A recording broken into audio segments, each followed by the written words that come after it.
दोस्तों ये कहानी करीब 60 साल पहले की है और ये कहानी बिल्कुल सच्ची है, ऐसा दावा किया जाता है। ये कहानी मुझे हमारे गांव के बड़े बुजुर्गों द्वारा सुनाई गई है।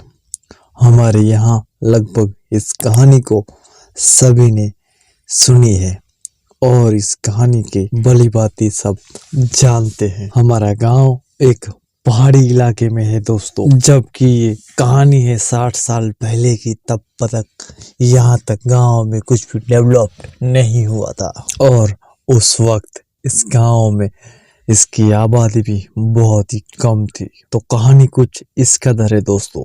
करीब 60 साल पहले हमारे ही गांव का एक फौजी अपनी छुट्टी पर अपने घर आ रहा था। हमारा गांव जहाँ था वो पूरी तरह से पहाड़ी इलाका था और बहुत पिछड़ा भी था, इसलिए कोई बस या कोई भी साधन हमारे गांव तक नहीं आता था। बस सीधा बस डिपो में ही जाकर रुक जाती थी। तो वो फौजी भी पैदल ही रात के टाइम सुनसान से इलाके में अपने घर वापस आ रहा था। जब वो रास्ते में आ रहा था तो उसको सड़क पर जंगल में किसी लड़की की रोने की आवाज सुनाई देती है।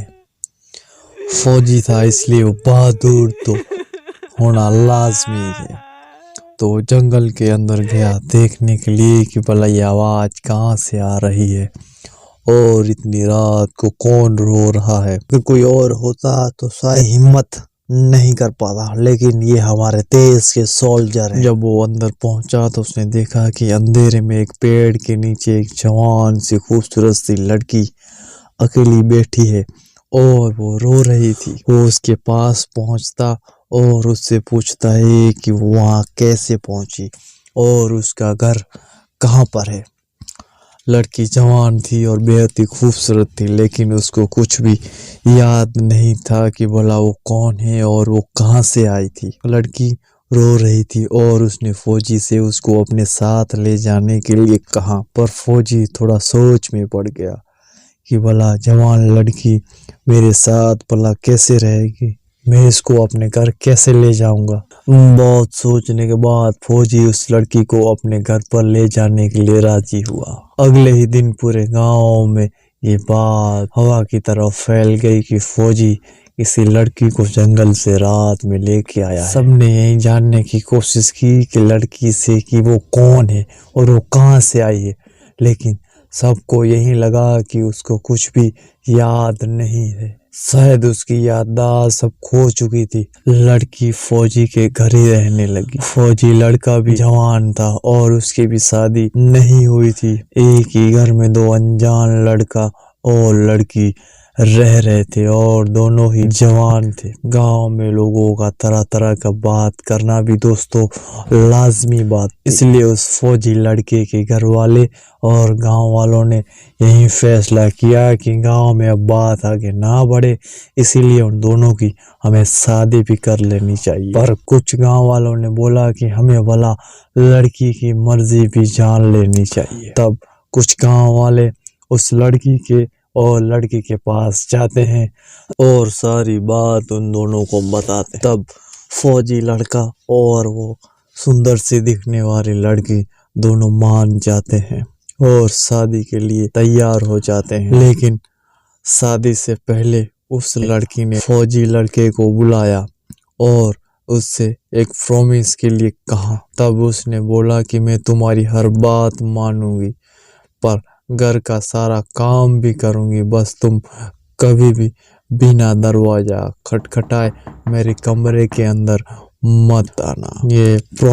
ये बात सुनकर लड़का मान जाता है और दोनों की अच्छे से अब शादी भी हो जाती है। दोस्तों इसके बाद सब कुछ बड़ी आसानी से चल रहा था। करीब 10 साल बाद दोनों के 3 बच्चे भी हो चुके थे। फौजी लड़का छुट्टियों में अपने घर पर आ जाता था, कुछ टाइम बिताता, फिर वापस अपनी ड्यूटी पर चला जाता। एक बार वो छुट्टियों पर आया हुआ था, वापस अपनी देश की रक्षा के लिए वापस जाने ही वाला था। सुबह अच्छे से तैयार होकर खाना खा लिया और उसकी पत्नी ने खाना बना भी दिया था। सुबह जल्दी उठकर फिर वो बाहर चला गया।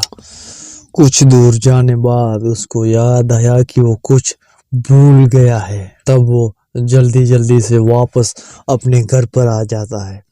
दोस्तों, इतना जल्दबाजी में अपने घर पर वापस आता है कि अपनी पत्नी को दिया हुआ प्रॉमिस वो भूल जाता है कि उसको दरवाजा खटखटाए बिना उसके रूम के अंदर नहीं जाना है। और वो जल्दबाजी में ऐसे ही दरवाजे के अंदर घुस गया। अंदर घुसते ही उसने जो देखा, वो उसको देखते ही उसके होश पूरी तरह से उड़ जाते हैं। उसने देखा कि कमरे के अंदर उसकी पत्नी मिट्टी के चूल्हे पर रोटी बना रही है और उसका एक पैर चूल्हे के अंदर रखा हुआ है। जलती आग के अंदर बाल बिखरे हुए थे।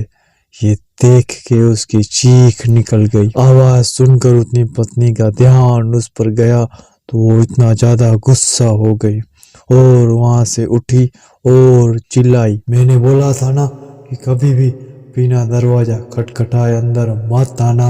इतना बोलते ही उसने गुस्से में उस फौजी को एक चटाकेदार थप्पड़ मार दिया और तेजी से भाग के बाहर चली गई। वो इतनी तेजी से निकली कि कोई भी देख नहीं पाया कि वो कहाँ गायब हो गई। उस थप्पड़ की चोट ऐसी थी मानो उस फौजी की गर्दन हमेशा के लिए टेढ़ी की टेढ़ी हो गई। बुढ़ापे तक उसकी गर्दन टेढ़ी ही रही थी। उस दिन के बाद किसी ने भी उस लड़की को नहीं देखा। गांव के लोग आज भी इस बारे में बात करते हैं, लेकिन किसी को भी नहीं पता कि वो कौन थी और कहां से आई थी। तो दोस्तों, ये कहानी आपको कैसी लगी? अगर ये कहानी आपको अच्छी लगी हो तो इस वीडियो को फौरन लाइक कर दें। अगर चैनल पर आप नए हैं तो चैनल को फौरन सब्सक्राइब कर दें और पास ही में आई बेल आइकन को ऑल बेल आइकन नोटिफिकेशन को प्रेस कर दें ताकि हमारी आने वाली ऐसे ही हॉरर स्टोरी आपको सबसे पहले मिल सके। और एक बात दोस्तों, इस कहानी की हम कोई भी सच्ची होने की पुरवार नहीं करते। ये केवल और केवल सिर्फ आपको एंटरटेनमेंट के लिए, मनोरंजन के तरीके पर हम पेश करते हैं। इसको आप सीरियसली बिल्कुल ही ना लें। इसको सिर्फ और सिर्फ मनोरंजन की दृष्टि से देखें और सुने।